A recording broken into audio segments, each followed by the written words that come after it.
Hey there, football fans. I'm Jordan Ham, one of your Pac-12 contributors for Football.com.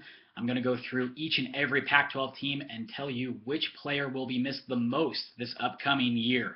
We're going to start things off with the Stanford Cardinal, and for me, I think it's Shane Scove. This is a guy who is very versatile, played linebacker, played safety for the Cardinal, was in on every single big play that defense had this past year, really brought the defensive intensity. He's going to be a tough guy to replace for David Shaw in this upcoming year. Now we're going to move to Cal. Not a ton to write home about this past year for the Bears, but DeAndre Coleman, the big man in the middle of the defense, 9 tackles for loss, has 49 games in his career at Berkeley. This is an experienced guy that they're going to have to find a replacement for, and I think it's going to be pretty tough for Sonny Dykes to find someone to fill that hole.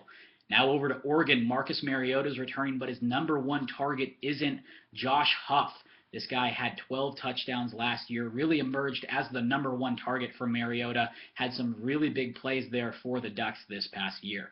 Going to move over now to Corvallis, and I think for the Beavers, Brandon Cooks is the guy that's going to be so tough to replace. Number one in receiving yards in the Pac-12, number one in receiving touchdowns last year.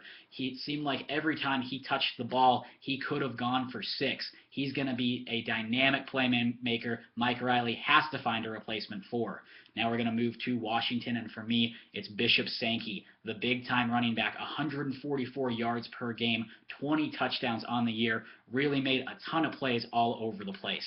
And now for Washington State, Deion Buchanan, the big-time guy in the secondary, 6 INTs, 3 forced fumbles, a big physical guy there in the secondary. So those are your Pac-12 North replacements that they're going to have to find. Stay tuned for the Pac-12 South.